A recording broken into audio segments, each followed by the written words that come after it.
Cyberattacks are on the rise, threatening power grids, driving up geopolitical tensions, and even crippling hospitals.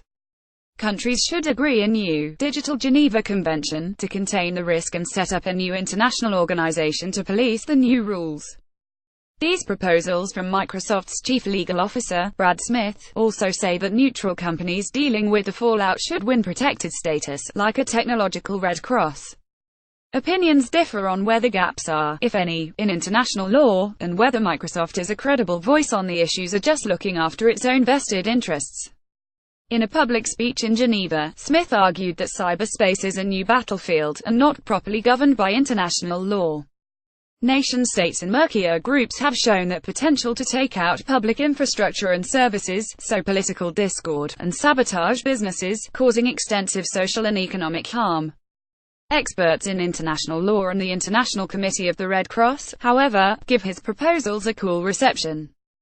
Cyberspace may throw up some legal dilemmas, for example, how to distinguish military and civilian data traveling on the same network, but it is far from a legal vacuum.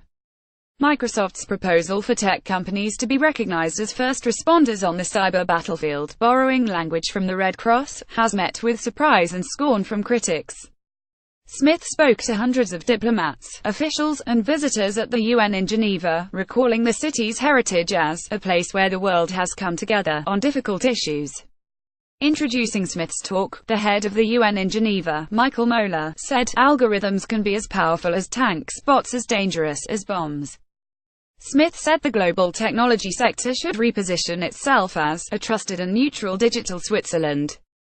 Recounting the bloody Battle of Solferino in 1859, which led to the creation of the Red Cross, Smith said a high-tech arms race is accelerating in cyberspace and international law isn't configured to tackle the challenge.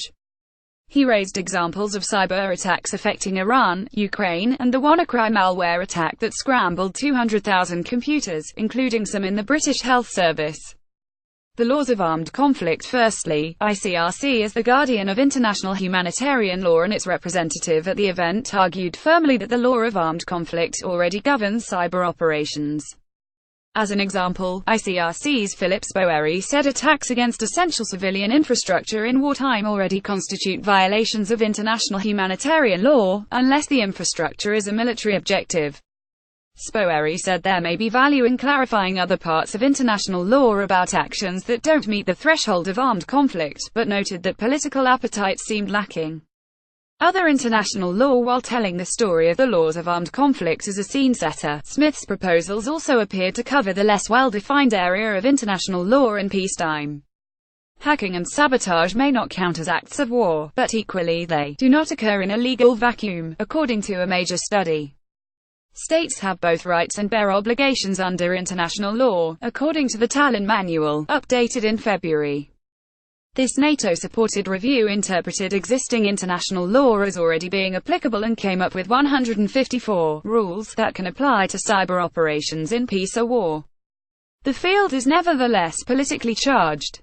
Issues around attributing the source of attacks, defining the threshold for what constitutes an armed attack, and the right to self-defense and countermeasures, once opened for debate, have become controversial. An intergovernmental expert group to confirm ground rules on the applicability of international law in cyberspace failed to reach agreement in June, partly due to a polarized international climate.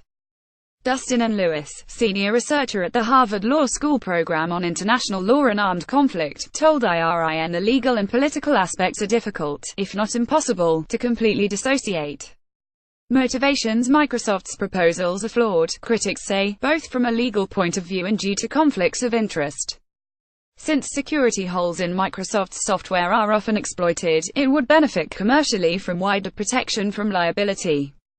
Also, at a time when Silicon Valley is under scrutiny for wielding a dangerous level of unregulated power, Microsoft's attempt to rebrand as a neutral paramedic on the cyber battlefield may appear a convenient distraction.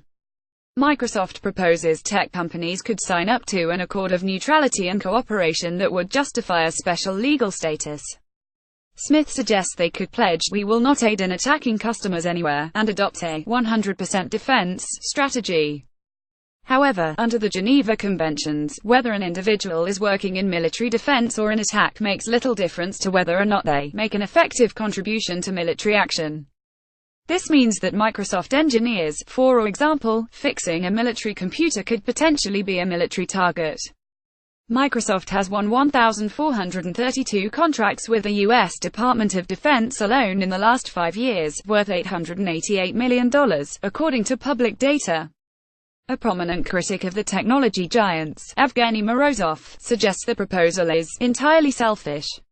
Writing for The Guardian, he claimed the conflict of interest here would be mind-boggling. The more insecure Microsoft's software, the greater the demand for its cybersecurity services to protect it. Another critical article, from a NATO-affiliated think tank, also suggests Microsoft's interest stems from self-interest that cyber-attacks in peacetime are bad for the business of transnational ICT tech companies in that they reveal exploits of vulnerabilities in their products. Smith confirmed that Microsoft was in part seeking regulatory clarity regarding their customers' data.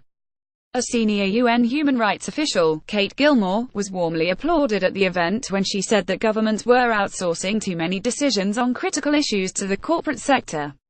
She said there was an accountability framework that is not fit for purpose for corporates larger than countries. Outlook: the issues aren't only legal.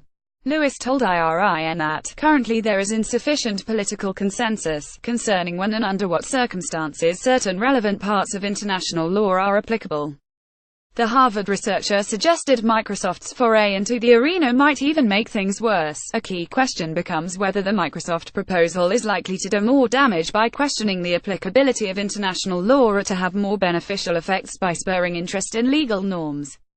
Microsoft's proposals for states' no targeting of tech companies, private sector, or critical infrastructure assist private sector efforts to detect, contain, respond to, and recover from events report vulnerabilities to vendors rather than stockpile, sell, or exploit them. Exercise restraint in developing cyber weapons and ensure that any developed are limited, precise, and not reusable. Commit to non-proliferation activities to cyber weapons. Limit offensive operations to avoid a mass event for technology companies. No assistance for offensive cyber operations. Assistance to protect customers everywhere. Collaboration to bolster first response efforts. Support for governments' response efforts. Coordination to address vulnerabilities. Fighting the proliferation of vulnerabilities. BPAG.